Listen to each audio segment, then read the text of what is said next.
자, 이번 시간에 이제 기본서 22페이지 회계 원리의 기초, 회계 기초 개념부터 보도록 하죠.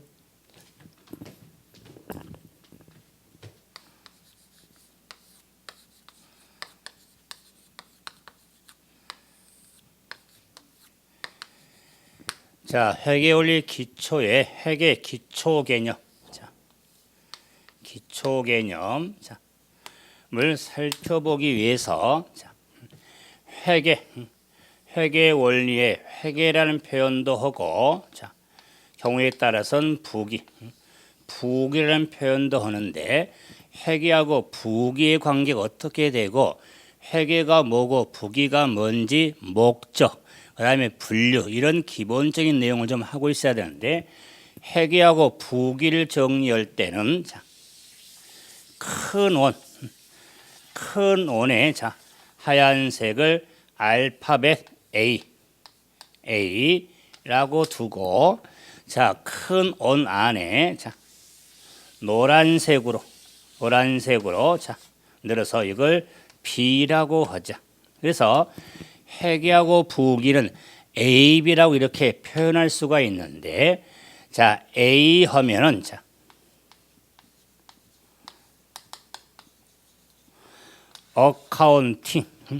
어카운팅 그래서 회계라고 해서 말 그대로 어카운트 계산하다 세마는 일련된 과정을 회계라고 그러고 자 B는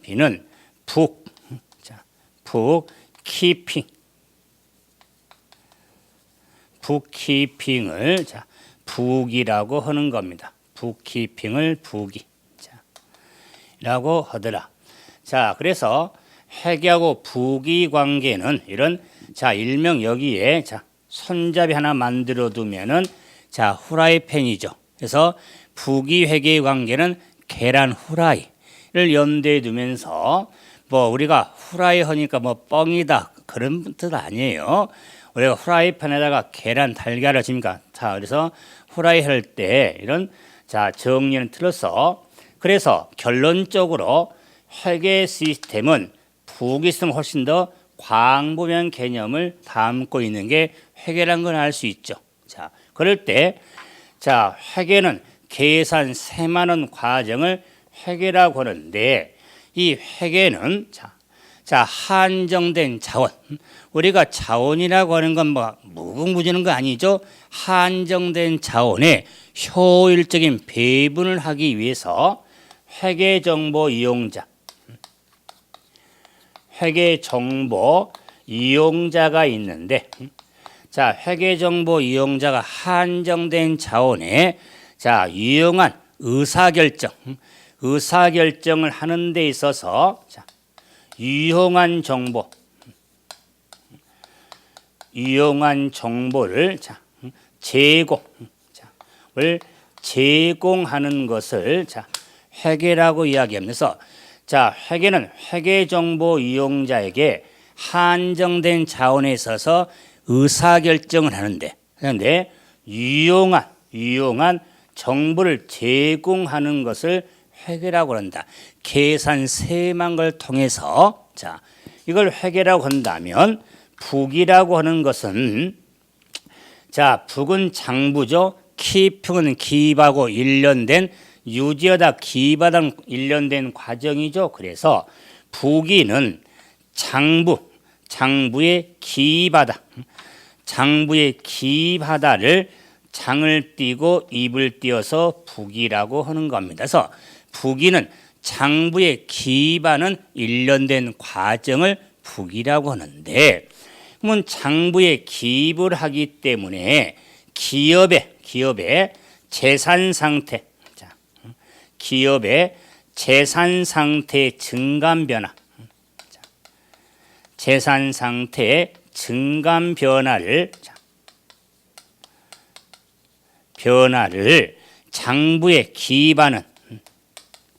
장부에 기입하는 일련된 과정을 자, 부기라고 정리할 수가 있습니다. 그렇기 때문에 부기는 이 기업의 재산 상태 증감 변화가 중요하죠. 증감 변화를 장부에 기입하는 일련된 과정을 부기라고 하는 겁니다. 그렇기 때문에 이 재산된 증감 변화의 증가와 감소 변화 주서 회계 원리를 정리하면서 많이 사용한 개념 영어 중에 하나가 증가라는 개념과 감소라는 개념. 그래서 증감 변화지 반증가 반감소 있는 것은 증가 또는 감소 변화를 장부에 기입하는 일련된 과정을 부기라고 하는 겁니다. 자, 그래서 회계하고 부기에 있어서는 그래서 회계는 증감 변화를 장부에 기입하죠. 장부 기입을 통해서 이 회계 처리 내용들의 증거를 생산하죠. 그래서 생산적인 측면을 가지고 있는 게 부기라면 회계는 그 생산된 자료를 가지고 의사결정을 하는데 누가 회계정보 이용자가 유용한 정보를 제공하는 걸 회계라고 그랬으니까 이 회계는 이 생산된 자료를 활용하는 활용적 측면을 담고 있는 게 회계라고 할 수 있습니다. 자, 그러기 때문에 이 회계하고 부기 관계는 남남 관계가 아니라 이 회계 시스템은 훨씬 포괄적인 개념이죠. 전체 원이니까. 자, 부기는 그 안에 있죠. 그래서 이 회계 원리나 부기 원리에 이 공통된 우리 공통 분모가 있으니까 이 부기 원리나 회계 원리나 원리는 똑같은 겁니다. 훨씬 더 광범위한 개념으로 담고 있는 게 회계라고 그래서 우리가 전통적 회계하면은 부기약이고 우리가 현대적 회계하면은 지만은 회계를 의미하는 겁니다. 그래서 회계와 부기 관계를 한번 정리할 때 계속 반복이 되지만 회계하면은 정보 이용자에게 이용한 정보를 제공하는 것을 회계라고 한다면 부기하면은 장부에 기입하는 일련된 과정인데 뭘 기입하냐? 기업의 재산 상태 증감 변화를 장부에 기입하는 일련된 과정을 부기라고 하는 겁니다. 그러면은 이렇게 회계 정보 이용자의 이용정보를 제공하는 회계의 목적 그다음에 장부에 기입하는 부기의 목적이 어떻게 될까? 목적. 그러면 회계 목적하면은 회계란 유용한 정보를 제공하는 것을 회계라고 그랬죠. 그렇기 때문에 이런 회계 목적은 회계 정의하고 일관성이 있죠. 그래서 회계 목적도 유용한 정보를 제공 또는 전달하는데 목적이 있는 걸 회계 목적이라고 하겠다. 그래서 회계정보 이용자에게 유용한 정보를 전달하는데 목적을 가지고 있는 게 회계 목적이라면 부기 장부에 기입하는 기업의 재산 증감을 장부에 기입하는 걸 부인데 그 장부에 기입하는 부기의 목적은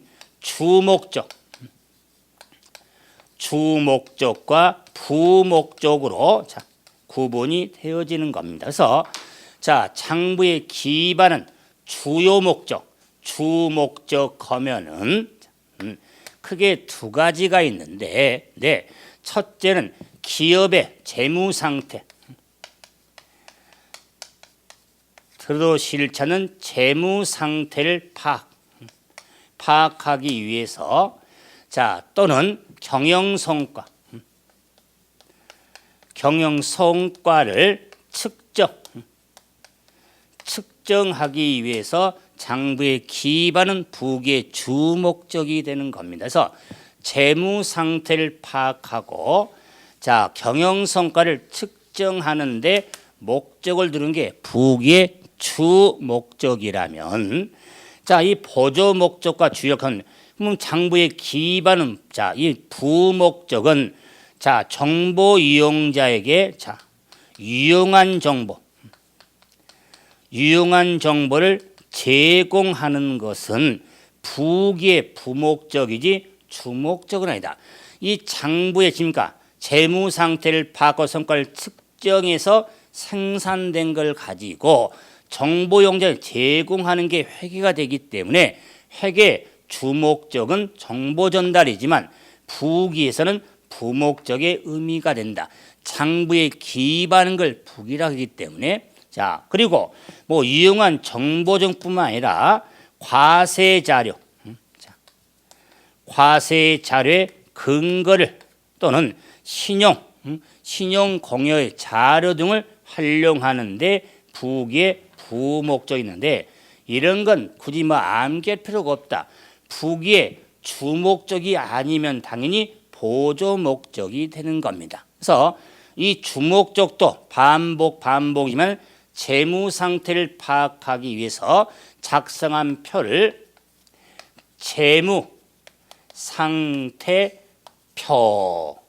재무제표가 있고 경영성과를 측정해서 작성한 표를 포괄손익 계산서라고 한다. 포괄손익 계산서라는 재무제표가 있으면서 재무제표를 작성하고 포괄손익 계산서를 작성하는데 목적이었는 게 부기의 주목적에 해당이 되어지는 겁니다. 그래서 한 번 다시 하면은 부기가 뭐냐? 유용한 정보를 전달, 제공하는 걸 회계라고 한다면 목적도 그 정보를 제공 또는 전달하는데 목적을 갖는 게 누구한테? 정보 이용자한테. 근데 부기는 장부의 기반에 일련된 과정이 되기 때문에 이런 주목적하면 재무상태 파악, 경영성과 측정하는데 목적을 두는 게 부기의 주목적에 해당이 되겠다. 그러면은 자, 이 정보용 제공하는 회계는 어떻게 한번 구분해 볼 수 있고 자, 부기도 어떻게 한번 구분해 볼 수 있을까? 그래서 회계하고 부기에 한번 구분 한번 해보죠. 분류. 이 분류라고 하는 것은 분류 기준에 따라서 자, 다양하게 구분할 수 있는데 이 부기에 분류하면은 자, 회계 분류가 구분해서 그러면 회계 보면은 회계라고 하는 것은 회계 정보 이용자에게 정보를 제공하는 게 회계죠. 그래서 회계를 구분함에 있어서는 회계 정보 이용자, 회계 정보 이용자가 누구냐에 따라서 자, 회계를 한번 구분했습니다. 대표적으로 그럼 회계 정보 이용자에 따라서 그 회계 정보 이용자가 외부 정보 이용자가 있고 내부 정보 이용자가 있겠다. 그래서 자, 외부 정보 이용자에게 의사결정을 하는데 유용한 정보를 제공해 주는 회계를 재무회계라고 합니다. 재무회계라고 하고 내부 정보 이용자가 의사결정을 하는데 유용한 정보를 제공해 주는 회계를 관리회계라고 하는 겁니다. 관리회계라고 한다.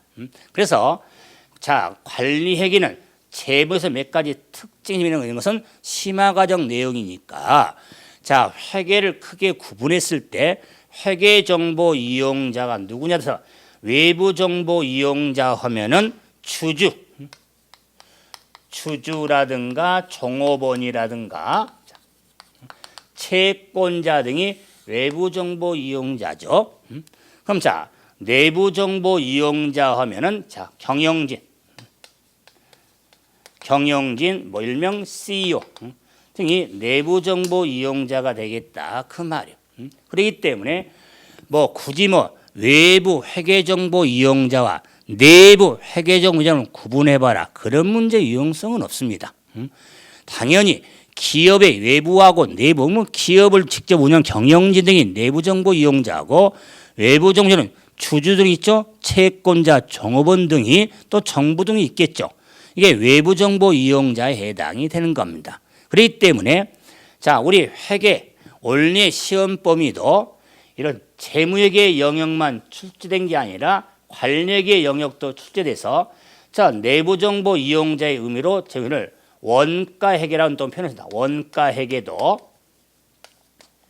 내부정보 이용자의 제공하는 회계인데 왜? 우리가 제품 생산 원가 등을 알아야 되니까 원가를 지니까 우리가 외부에 공개하라고 하면 뭐 기업들이 상당히 힘들어져. 하지만 기업의 생산 원가는 다 파악을 하거든요. 자, 그렇기 때문에 우리 시험적인 범위들은 재무회계, 원가 관리계 영역에서 출제가 된 제가 회계학적인 범위로 정리가 되라고 그랬죠. 그래서 제 1강 때 전체 우리 컬큐럼을 이야기하면서도 말씀을 드렸지만 우리 40문항에서도 재무회계 영역에서 32문제가 출제가 되고 원가 관리계 영역에서 8문제가 출제가 되는 겁니다. 자, 8문항이 출제해서 8문항이 거의 고정화된 문항 수죠. 그래서 40문항 이렇게 출제가 되어져서 우리가 재무회계 영역과 관리계, 원가회계 영역을 이렇게 구분해 나가지만 회계 처리 또는 정리하는 내용의 범위를 생각했을 때는 재무회계 영역과 관리계, 원가의 영역도 한번 정리 틀은 잡고 있어야겠죠. 그래서 회계정보 이용자가 누구냐에 따라 우리 기출이 딱 한 번 된 적이 있습니다. 아주 오래전에 이런 문제만 출제되면 가장 좋겠죠. 자, 다음 이제 부기를 한번 봐보자. 그럼 부기를 분류함에 있어서 부기는 장부의 기반은 1년 된 지금까 과정 그랬죠. 증감 변화를 그러기 때문에 부기를 분류하면서 여러 가지 기준이 있지만은 장부의 기반은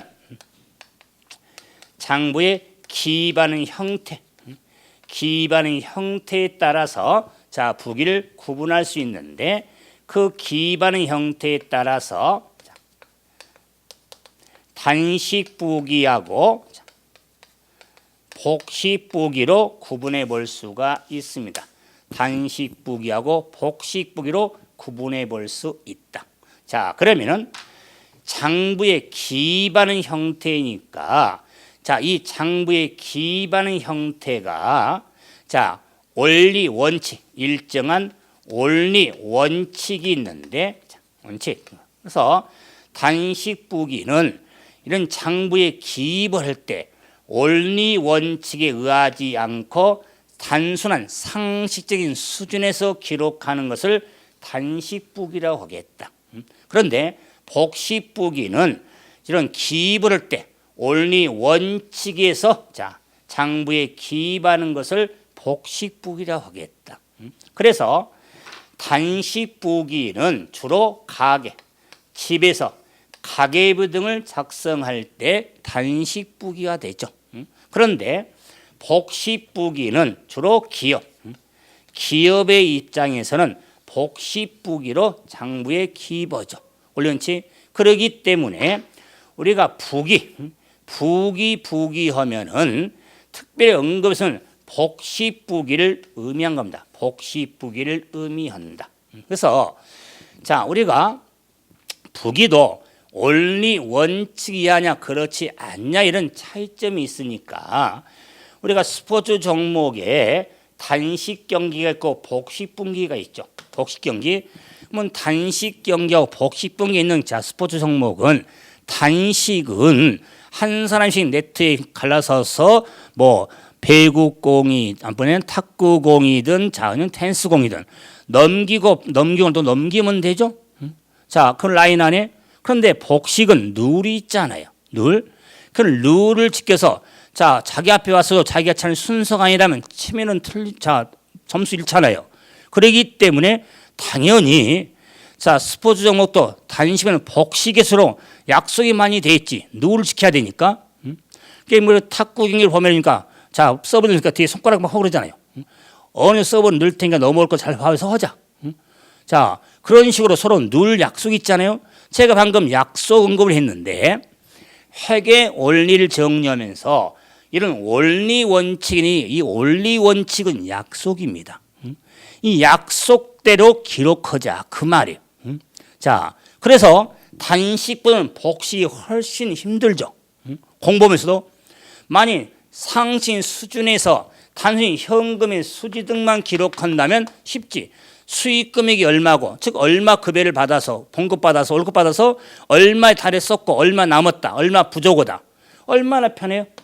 그런데 복식부기는 이는 원리 원칙에서 기록해야 하기 때문에 힘들다. 그래서 자, 중앙정부든 지방정부, 자, 정부라고 하는 것은 기업은 자, 당연히 기업은 궁극적인 목적이 자, 이익 창출이죠. 뭐 이익 창출이 되려면 자, 손익을 따지는 겁니다. 손익이라고 하는 것은 손실과 이익을 손익이라고 하는데 단식부기에서는 손익을 파악할 수가 없습니다. 근데 복식부기에서 손익이 파악할 수 있기 때문에 기업의 근거점이 이윤추구죠. 자, 그러기 때문에 손익을 파악할 수 있기 때문에 복식부기 됐는데 중앙정부나 지방정부도 과거에는 단식부기화로 장부정리 이르는데 정부도 그런데 지방정부나 중앙정부도 복식부기화로 다 전환이 됐습니다.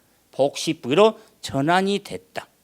자, 또한 우리 자 공동시대 자치관리 또는 자 우리 위탁관리든 우리 관리사무소에서도 복식부기화로 장부정리가 이루어지는 겁니다. 그래서 과거보다는 훨씬 더 좀 힘드는 게 복식부기인데 그이는 이런 원리 원칙을 알아야겠다 그 말이에요.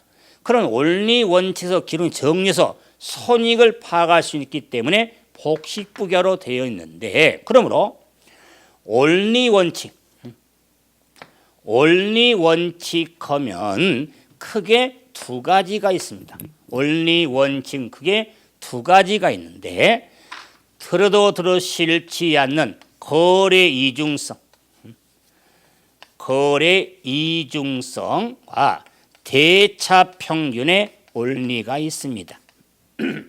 대차평균의 원리. 그래서 복식부기의 원리 하면은 거래 이중성과 대차평균의 원리. 그래서 거래. 자, 이 거래 정리는 회계상 거래가 발생이 되면 한변 요소와 다른 면에 함께 동시에 기록해야 한다는 이중성. 이 이중성 때문에 지금까지 삶의 경험에서 자, 이런 이중성의 기록을 안 했거든요. 그런데 이중성의 기록을 해야 하기 때문에 뭐가 필요하냐면 그래서 회계적 사고가 필요한 겁니다. 회계적 사고. 자, 회계 원리를 공부하면서 회계적 사고를 갖고 공부해야 되는데 그 사고가 거래를 기록을 할 때 한쪽만 기록한 게 아니라 다른 쪽에 함께 동시에 기록한다는 거래 이중성이 바탕이 돼야 되는 겁니다. 그 이중성에서 기록하기 때문에 회계 사고를 갖자. 말은 원리를 좀 머릿속에 두고 정리하자. 제가 지금 기본서 기본 과정이 지금 이제 스타트를 끊고 있는데 이런 게 바탕이 돼서 시험적으로 나옵니까? 이걸 지금 떠난 겁니다. 과거에 아주 첫해 저 다음에 시험에는 언급했지만 이제 최근에 시험 등은 언급했지만 이런 바탕이 있어야 되니까.